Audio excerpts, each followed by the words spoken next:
What's it like sitting next to Christen Press in the locker room? Well, she doesn't talk a lot, so yeah. Wow, that's shocking. Yeah, so... Does she keep her locker clean? Oh, yes. Really? Yeah, You she sure? has her things together. Yes. Well, must have caught her on a good day.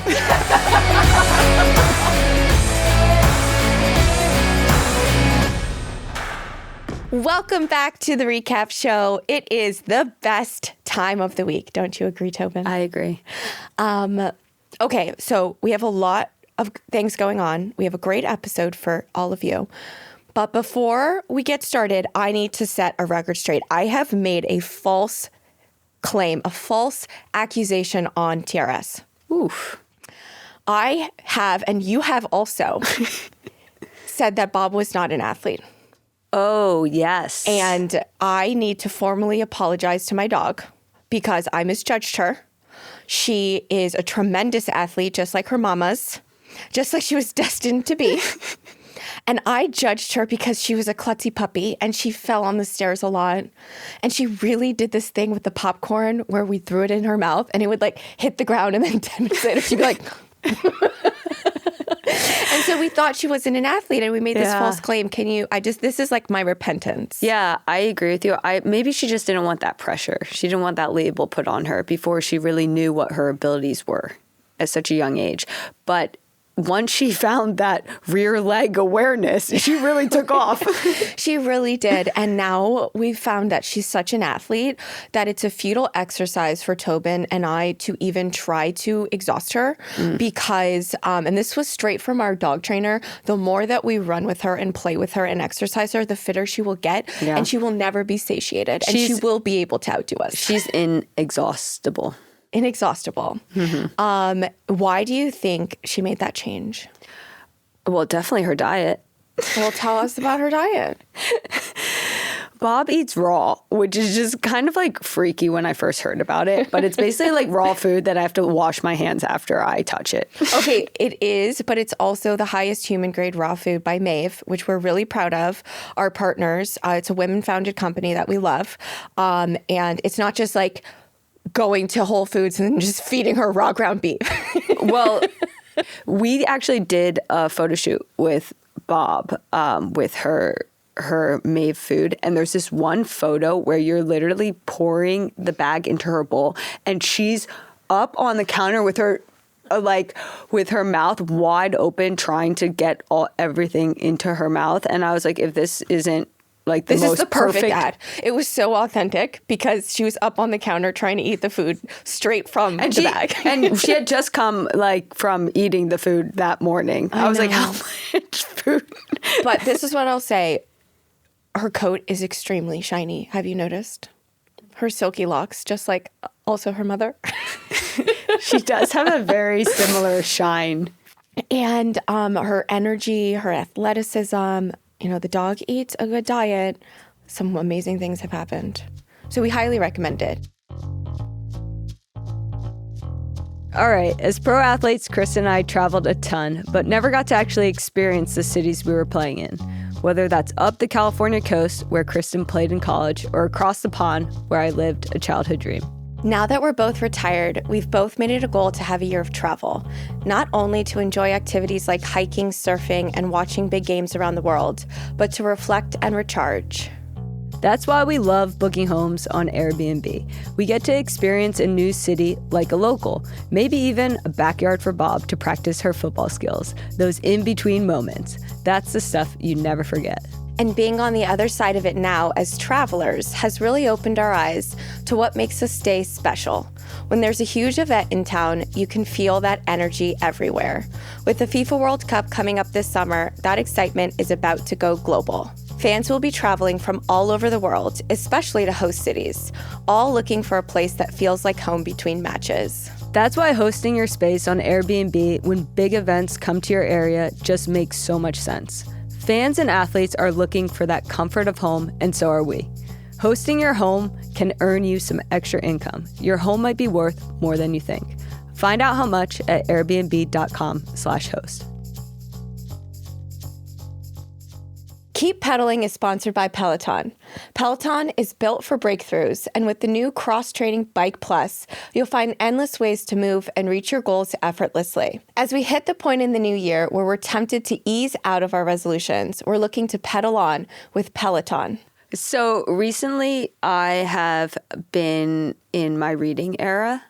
I was inspired by somebody that told me they were reading a book every single week. And I was like, wow, that's impressive. So I decided to read a book every 2 weeks because a week sounded like just nearly impossible. I'm like, what else are you doing with your life other than reading?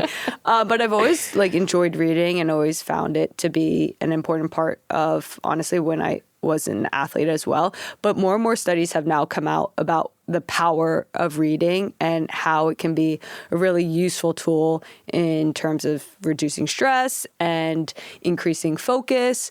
And I just feel like this is kind of trendy. And also I'd say bookstores are really trendy right now. We went to a local bookstore because Kristen was really determined to not buy her book online. So we actually went to 3 different bookstores to find this book that she was searching for. And it felt like a treasure hunt a little bit. But when we finally did it, it felt amazing. And it also introduced us to this whole community bookstore that was amazing, that we have since gone back to, even though it's not that close to where we live. But it just felt like there's been this renaissance of books. Remember when we sat down in the kids' chairs? And we did get kicked out of the kids' lady was like, chairs. Are you guys at least teenagers? No, we're not. We're freaking 37. We're in our late 30s. Okay, tangent. But I think our audience would be a little surprised that you are the reader. Not that you're the reader. I think our audience would be surprised to hear that I am not a reader. I'm not. I'm not a good reader. You're a writer. I do like to write. And you like to talk. Yeah. And I process everything aloud. So it's hard for me to get the things on the page into my brain and then just retain them. So anytime I read, I then have to go to tell Tobin everything that I'm reading, and I regurgitate the book back to her just so I can follow along. So you're reading on your own accord 2 books, but then you also have to listen to all the books that I'm reading. I love the books you read. It's like audiobooks for me. Yeah, I'm reading 2 books, and I also have 3 of Kristen's audiobooks. But I will say, I have a good telling. I almost make the book more dramatic than it was. So I'm actually just working on my storytelling. But what I've been learning in your reading and your morning routine. So we've talked about this before on the show. We do a Herkel-Durkel, which is before we get up and pop up and try to save the world. We sit down on the couch, which isn't an official Herkel-Durkel. We move from the bed to the couch, but we turn on a fire, we have our coffee, and Tobin reads. And I generally schedule again and again and again the same day. That's fine. And now I've been learning the power of reading to kind of be a balancing act in your life.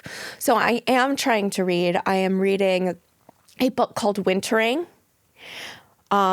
which is quite beautiful, and it fills that almost like that self-help intellectual side. And then I'm also reading my fantasy, which is the only book that I've ever been able to read for more than 6 minutes. It's like a sexy fantasy. Love that for you. What are you reading? Yeah, I also get the audiobook of that.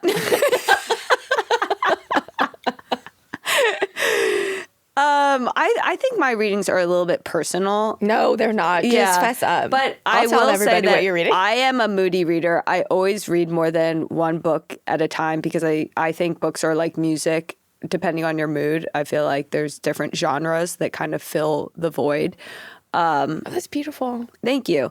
But I did find it interesting, that statistic about how it's hard. What is it? It's hard to read for 6 minutes or focus for 6 minutes. No, that was my anecdote. I find it hard to focus and read for 6 minutes. But here is the actual fact. This is from an article on Inc. Compared to various methods of calming yourself, including drinking tea, taking a walk, and playing video games, reading a book for only 6 minutes beat them all, reducing markers of stress by 68%. That is a stat. Because I think everyone can do 6 minutes, because I can do my 6 minutes in the morning. I think, though, that people will find it very difficult based on, I think the trend of social media and how everything is just You're not even reading. You're just scanning. You're not even using your deep reading muscles. I think us millennials will be able to figure it out. But the next generation, who has officially been deemed less intelligent than millennials for the first generation ever, based on their SAT scores, they're going to struggle with that.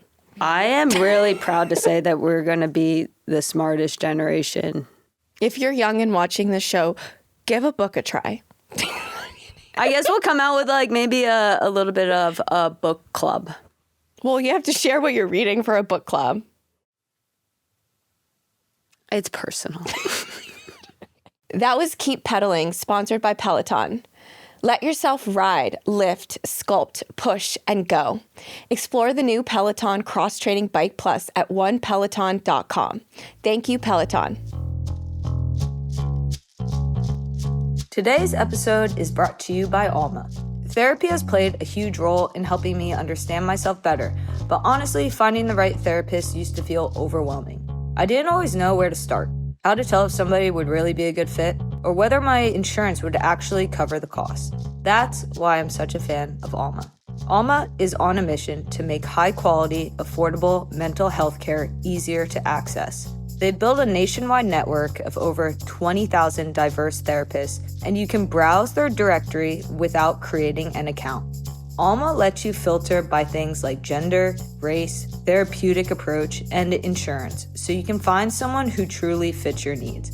And with 99% of therapists accepting insurance, people who use Alma to find in-network care save an average of 80% on session costs. Plus, their free insurance cost estimator lets you know what you'll pay upfront. No surprises.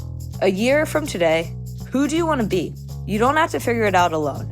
The right therapist can help you get there. A year from today isn't that far away. Get started now at helloalma.com/recap. That's helloalma.com/RECAP. Tobin and I are so lucky that we get to have conversations with some of the coolest, smartest, most badass women in the game. And today's no different. We have on the show Prisca Chilufya, Zambian international and Angel City player, your former teammate. Let's bring her in. Welcome, Prisca. Yay! Welcome to the show. Thank you. Thank you. It's good to be here. Wow, you could have one of the best smiles on the show. For sure. Right? Oh, thank you. Okay, before we get in, we have something that Tobin and I got when we visited Zambia. Oh. And we have some questions for you. Will that you we bring hope you out can our answer. prop? Yeah, we have some questions. It's a game. Okay. I don't know if I told you about this. It's a Zambian, like, marble-ish game. I don't know if you're going to recognize it. Yeah. Let's hope so. Yeah. Let's see. We have lots of questions. Do you know this game? I think I have an idea of what it is. I hope it is.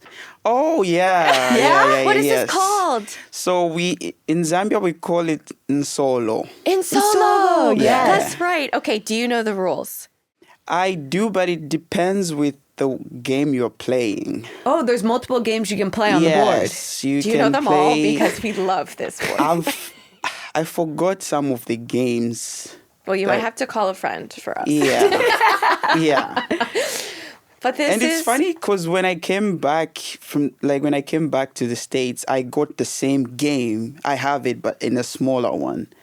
I don't think it's the same game. I think that game is like, it's half this board, right? It's like 2 lines. Yes, so we yes. call it like Mancala or Mancala, I think. Oh, yeah. And it's Mancala. kind of similar, but what I've noticed is that, because we were trying to remember the rules recently because they were just like taught to us. Yes. And we got verbally, and we can't find them online. and so now we're kind of like mystery. reimagining how to play the game. So we were Yeah. like, oh, this would be great to have a real Zambian teach us. Yeah, I think I can still recall on how like it's played. Okay, so after the show, we might need you to Also- just help us out a bit. I got you. Wait, here, just hold this. This is Zambia. We love Zambia. Yeah. A little taste of your home here. That is your home. It does feel like home. And when we play does the it game, feel like home? Yes. yeah, yeah. When we play the real game, stones. it's like something. Amazing. It held up so well. Like they're just like dirt balls. Yes, And we got this, yeah. how many years ago now? It's so pretty. Like 4. Yeah. But yeah, we thought it might make you feel like Yeah, home for a it does second. reminds me of home. So. Remind me what it's called? In Solo. In Solo. We got Yeah. those. Yeah. In I'm gonna get the In Solo. Yes. the local instructions. Well, I will say I beat Kristen last night in the game. Oh, you did? I did. Yeah. And In the rules that we've made up. Okay. which I think are like almost, I think they're 90% accurate, but the way that I beat Kristen is I just played so slowly that she became so bored That's how she beats me in all games. It's so annoying. Yeah. that then funny. she's irritated and she makes mistakes quicker. So Oh, and then that's the she way I gives beat up. her. Oh, well, Patience. game is game. Exactly. She does whatever she needs to do to win. Game is game. But we have talked about this before. Tobin and I visited Zambia for the first time after the 2023 Women's World Cup. Yep. We always go on World Cup years to grassroots soccer trips. We work with the organization Grassroots Soccer. Oh, nice. And I think you played, you were with them or you maybe encountered them in school. Can you tell us a little bit about grassroots soccer from your perspective? Yeah, I did participate in a lot of like grassroots soccer tournaments.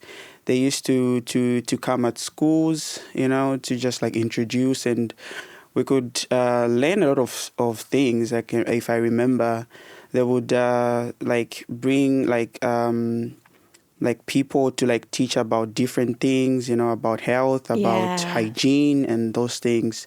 So it wasn't just like football, but it was a lot of things involved. You would learn like different things, and it was just nice to interact with them. I think I participated in grassroots soccer about, I think, 3 or 4 times.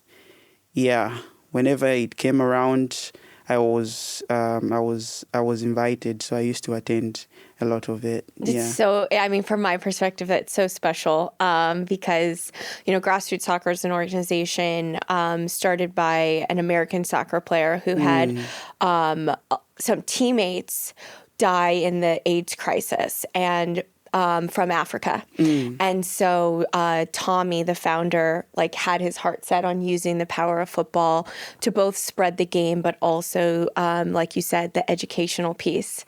And what I have loved working with them and what I'd love to understand for you is, was that like an early touch point for you in football, or were you already playing football all the time and that was like an educational moment for you? So I remember very well the first time I participated in the grassroots soccer. I wasn't even playing. I was just I think I was coming back from school, and then I just found like they have like tents, and then at the pitch, and then like they are like people with yellow shirts, you know. The yellow shirts. So yeah, and then some of my friends were there, and then I just joined in, and then that was like the first experience that I had with grassroots. And the first one that I attended, they were even testing for like you know, like other things like HIV and AIDS and other stuff. They were testing all those things. So that was like my first like in attendance during that time. I wasn't even playing. It was just, I just did it for fun because they were even giving out T-shirts. So my aim was to just get a T-shirt. But, you know, but as soon as I started, like, when I started playing and it came around again, I was, I had like an idea of what they were doing. So I knew that it wasn't just giving out T-shirt, but you can also play soccer and learn about different things. Yeah. It's so cool. And can you describe what like the culture, especially for women in Zambia and football is? Well, Zambia is very passionate when it comes to soccer. Especially we have almost all the sports except the snow sports, like the ones you have here, like the ongoing Olympics. We don't have those. people have been asking, I've been watching the Olympics. I'm like, not these ones now, because we don't have those kind of sports in Zambia. But yeah, Zambia is very passionate when it comes to soccer. Everybody's involved. So like a lot of like girls are now starting to like engage in like sport, especially soccer, because they have seen the success that it has brought, you know, with the Copper Queens and just like on a global schedule. So I feel like soccer has been like a very big, inspiring thing to like a lot of like Zambian girls and women, you know. So yeah. Yeah, I became a really big fan. So Kristen mentioned that we traveled there right after the 2023 World Cup. And in the airport, I got a Copper Queens jersey.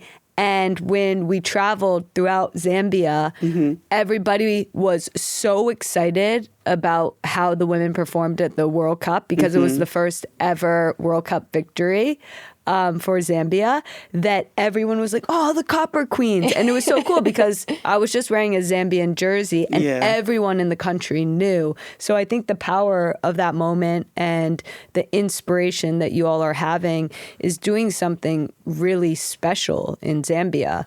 Can you talk about the growth that you've seen from when you first started playing to where Zambia is now, and how competitive Zambia is becoming on the global stage?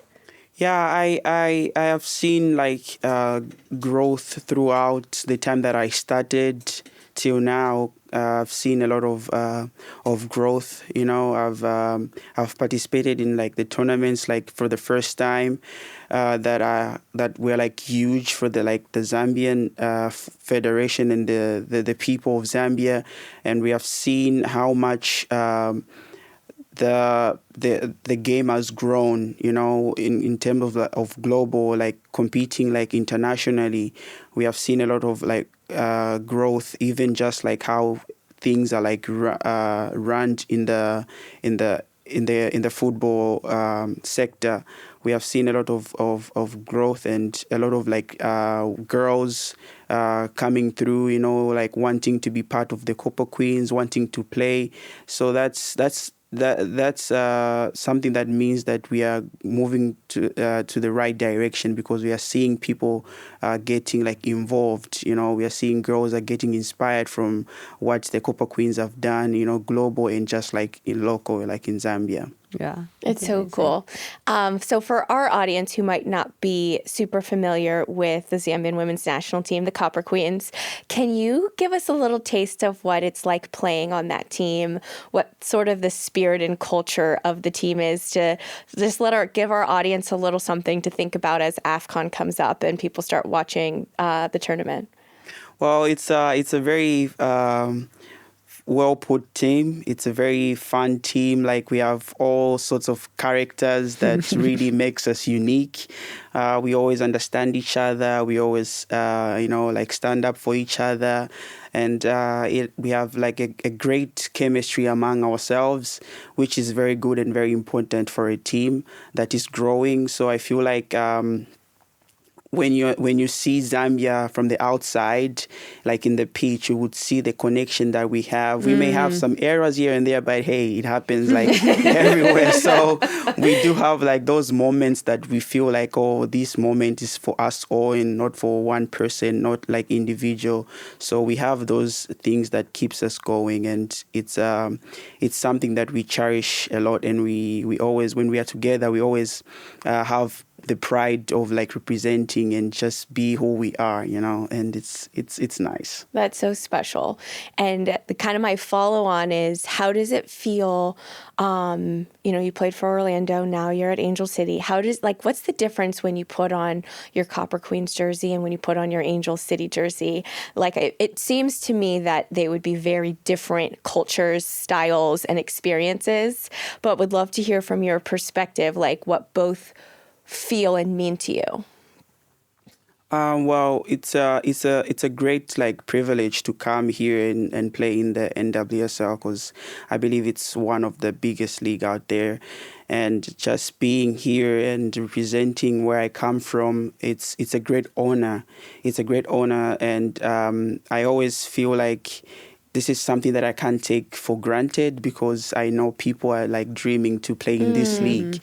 So that's something that I always talk about with pride when people ask me, where do you play? Like which club? I always, talk about it with pride and joy. Same thing with Zambia, like it's a great honor to represent my country on a global stage. So that's something that I always carry with passion and talk about with passion when it comes to this, my club and my country. Yeah. And how would you describe like sort of like what it's like on the field with the two teams, like style of play and sort of like maybe professionalism, if we want to touch on that?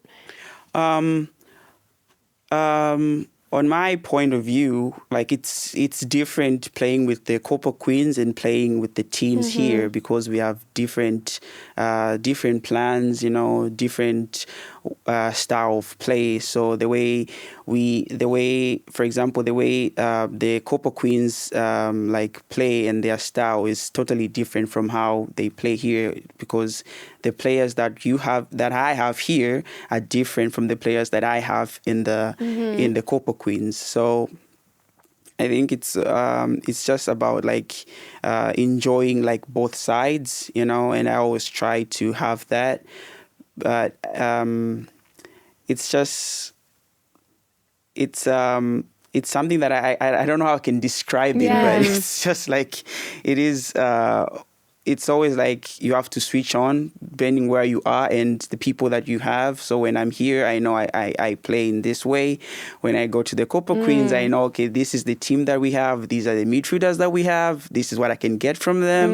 And when I'm here, I know, okay, I have Kenny, I have Mai, I have Neely. I know how I can, like connect with them in a different way that I connect with like my midfielders in Zambia or my defenders or my fellow strikers.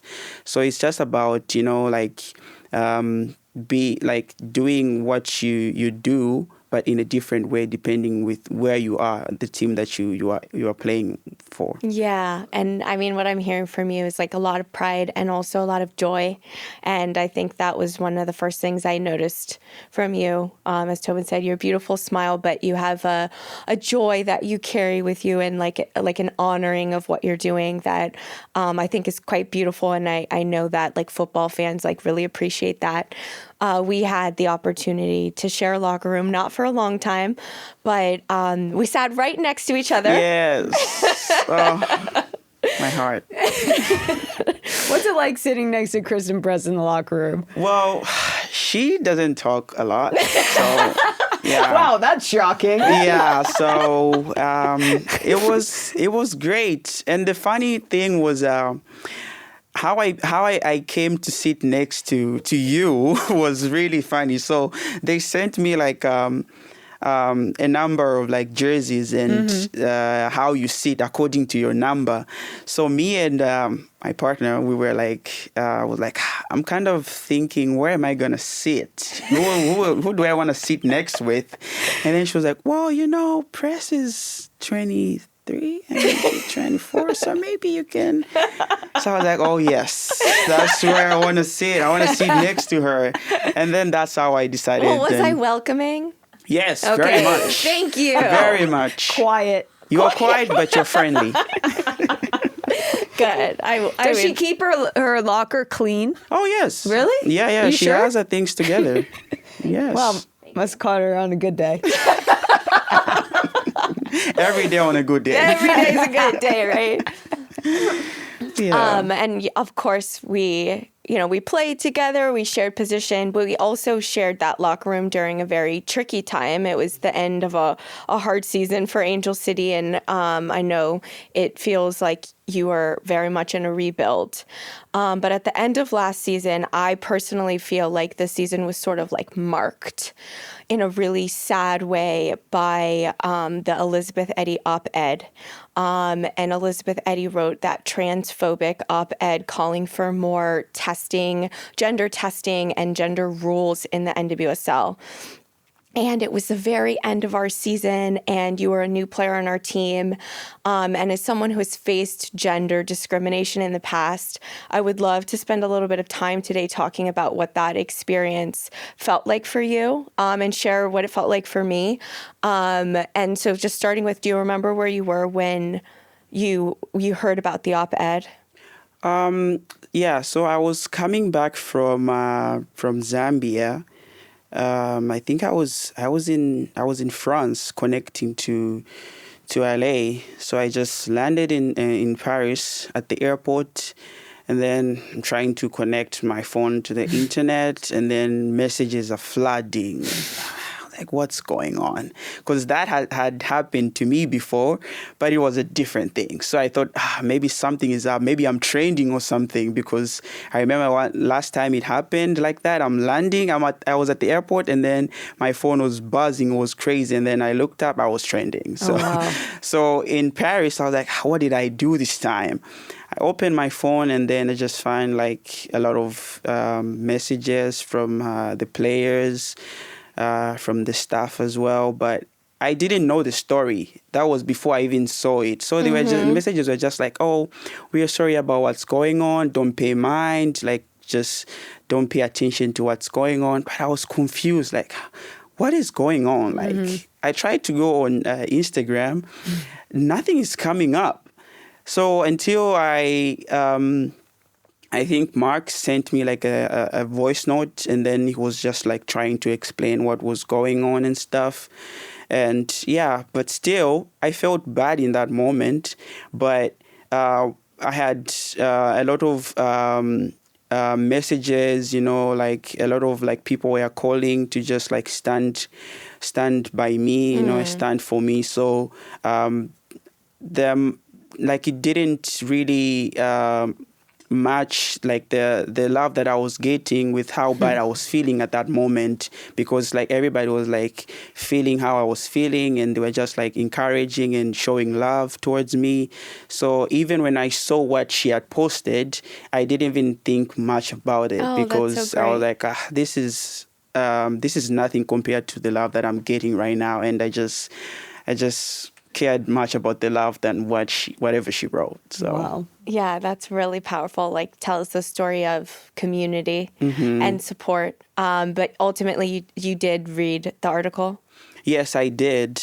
I did read the article, and oof, yeah. Yeah, oof. Boy, it was bad. Yeah, and were you surprised by how much attention that article got? Or was it like, you know what I mean? What did that feel like? Because I think from my perspective, I didn't realize like how the situation was evolving. It started with the op-ed, but then eventually Elizabeth Eddy went on Fox News and continued to talk about it and continued to try to explain what she said and why. And so with that, I think there was a fear that I had as your teammate, but I had for my whole community in women's soccer of like safety. And it really got into the American politics. And a lot of that has nothing to do with sport. But it's a complicated situation that's being put on sport. But I just wonder, from your perspective, like an international here in the NWSL, did you kind of understand why it was becoming such a loud message? Yeah, I did, because I do follow, like, I'm not like a political person, but I do follow like the political stuff, because I want to know what's going on where I am. So Yeah. I always know what's up and what's being talked about. And the channel Fox News, I know for what it is, because I do follow everything. So I knew that for her going for that, even the interview that she said she was going to do there, I knew it's going to, like, it would take it will get like a lot of attention, because of how like things are right now, like on a political standpoint, like there's a division between two parties and stuff. So, and that topic is so sensitive, and so like people want to jump on it and just talk whatever they feel like. So I felt like it was something that I was really prepared to see like, okay, what's going on and what do I have to do if this thing like gets more attention than it did during that time. Yeah. And did you, how did you feel like you wanted to react? Like, did you ever think about coming out publicly? Obviously, you're here with us talking about it. Like, kind of what goes into those decisions, and ultimately, where did you land? So first to start, like I never wanted to. I had people that were like advising me, like my agent and the club as well. They were telling me on how to go about it, if at all I have to put out a statement and stuff. But that was something that I didn't even like think I would do, because I was like, if I just come out and say stuff, I don't want to give her like the upper hand, and just like few more like people to just come up and just talk about it. So for me, it was, how am I going to deal with this as a person, like as an individual, not like as everybody, because the person who's saying this we are still in the same club. So like, how am I going to, to put out a statement and talk about it? So nothing was planned yet, but I still had like a backup plan to say, okay, if it goes to worse, this is what I have to do. And I had people that were already like putting out like, a statement and already like trying to come up with the like what to put out there if at all I need to, so yeah. And yeah, I think you seem to have like a good level head about this. I know the situation was awful, honestly, for all of us in that locker room. May I ask how it felt like for you in that locker room? Yeah, I think, Prisca, you had been with our team for a couple of months, but I had been playing with and known Elizabeth Eddy for a lot longer than that. And I think for me, I was the most frustrated that there hadn't been a conversation within the team that if she had something she wanted to share or that she felt, like for me, that should happen always within like your small group first. And it begged the question, why are you sharing all these feelings that you wouldn't say to our faces? Why are you sharing that publicly first? And I did tell that to Liz. And that's where it started to feel for me like there was like another agenda. Because if this was just something that was like weighing on her, like first things first, like talk to your teammates, talk to your club, like, at least get a sense of how it's going to make the people that you care about feel. So in that way, it didn't, in some ways I was like, is this reckless? Like, did she just not understand? But if it wasn't recklessness, then it was strategic. And I think that's what a lot of us were just so disappointed. And, this was a call out of the NWSL, right? And a call into this like larger political conversation. And I think it was particularly, I imagine it was particularly difficult for you because you were on her team. But you were not the only player that felt the weight and effect and burden of this attack. And I'm curious if across the NWSL there were any conversations from other players that might have felt similarly, but maybe even leaning to you since she was your direct teammate. I did feel for the other people that were affected, because she did mention like some names, and she mentioned my friend and my teammate, Barbara Banda. So I was just thinking about how she felt during that moment, because when she mentioned her name, it's like, it felt like the attention kind of shifted. Now they were looking more like, oh, she mentioned this person, so maybe she's talking about this person. But it wasn't about that.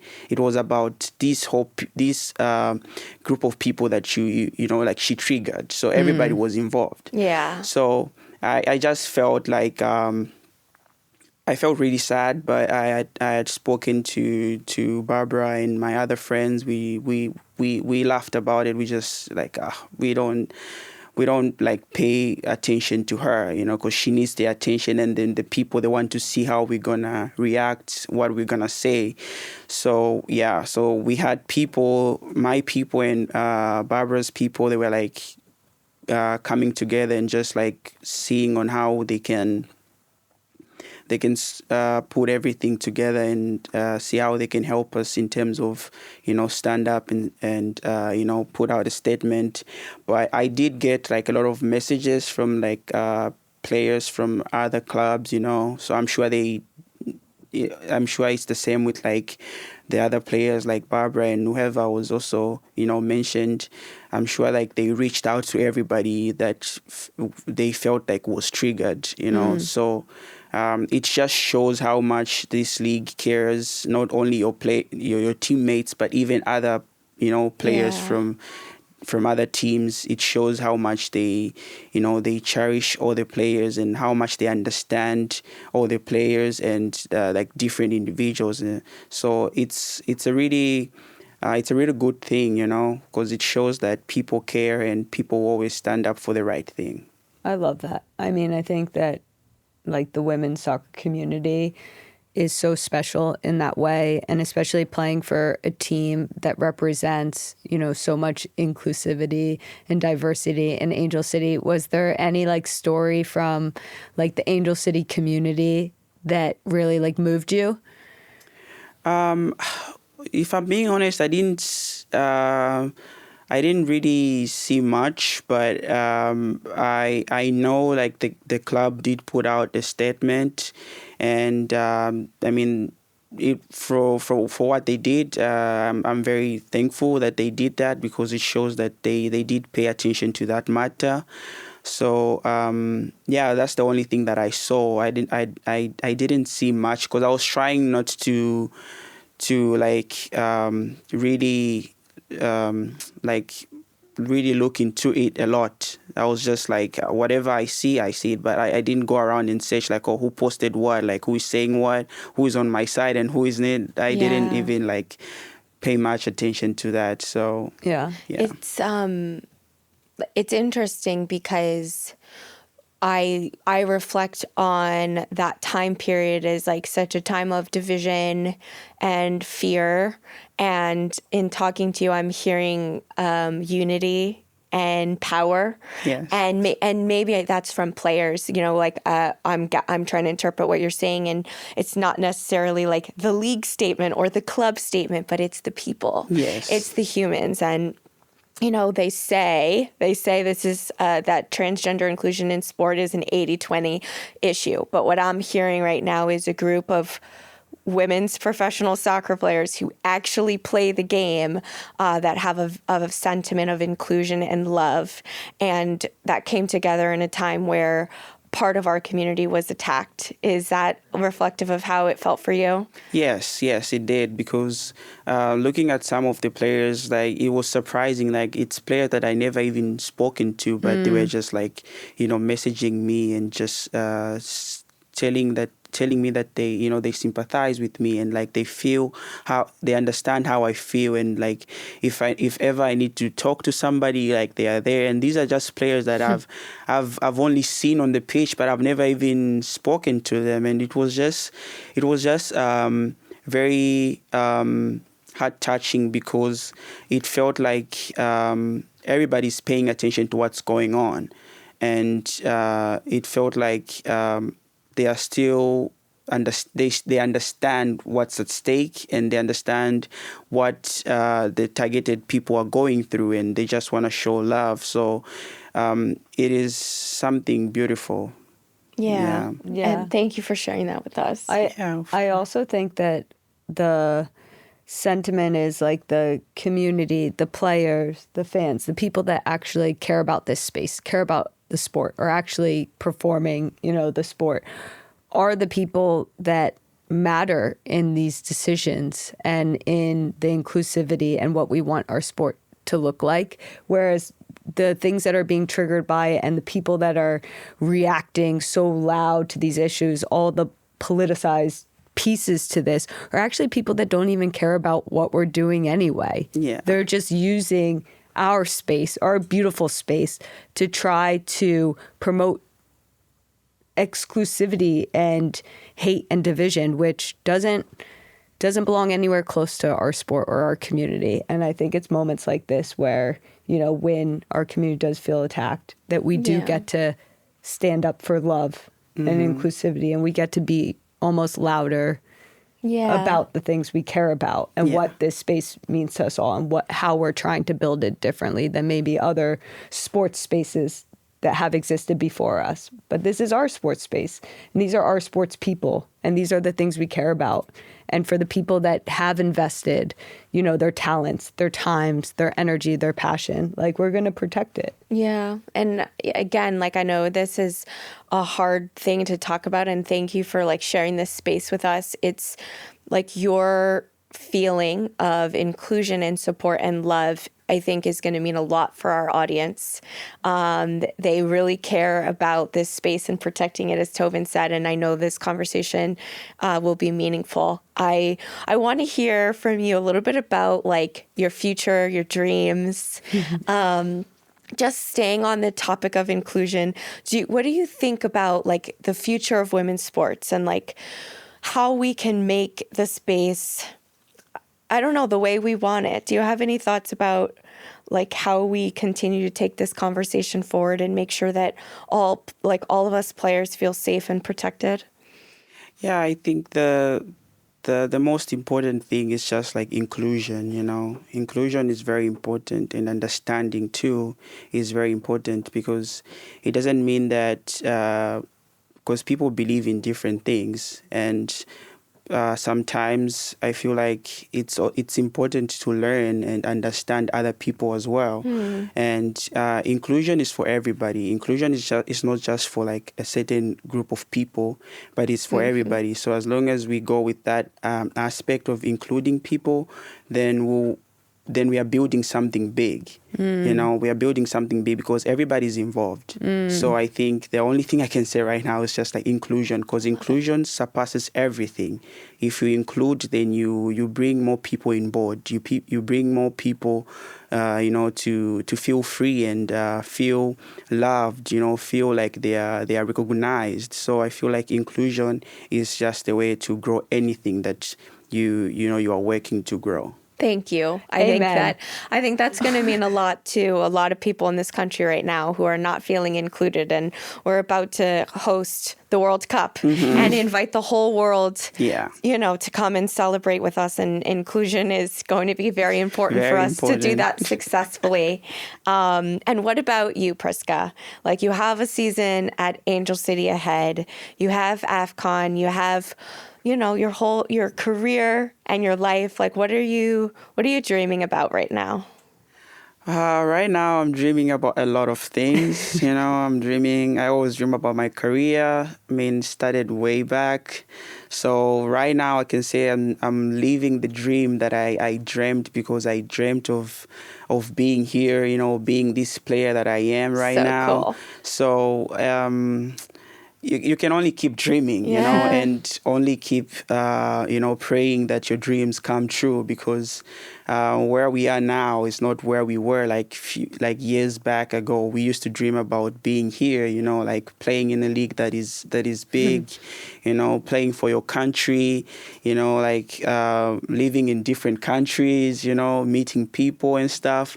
So I'm living a dream, and I'm still dreaming about things that I know I will achieve in the future. So right now I feel like I'm in control of my life, and what I'm doing now, it's something that I had told myself that I would do way back. What about scoring your first goal at BMO and all of the Angel City fans going crazy? And your celebration. Including the two of us. We'll be up in the stands. Well, this is something that even up to now, I just sit and think of that time that I'll score my first goal at BMO, because seeing the atmosphere there, people, different cultures, they go crazy for the game. So I'm just thinking about me scoring, and then just seeing the people, celebrate with me, like the loud, the loud noise and stuff. The and pink smoke. Yes, like I even sometimes when I'm just home, I just visualize that because it starts in here. Like Yeah, I it said, does. it's a dream. So that's the thing that I've been dreaming a lot about. Like, okay, think of that time when you just score and then like people are just like cheering, and I can't wait. Wow. We I can't can't wait. wait. Yes. We can't I wait. can't wait. I'm very much looking forward to, to be to play at BMO again and score that first goal and just celebrate with the fans and my friends. Well, We'll be there in the stands, and we'll be there celebrating when you score your first goal. So so proud that we have you in the NWSL. Thank you so much.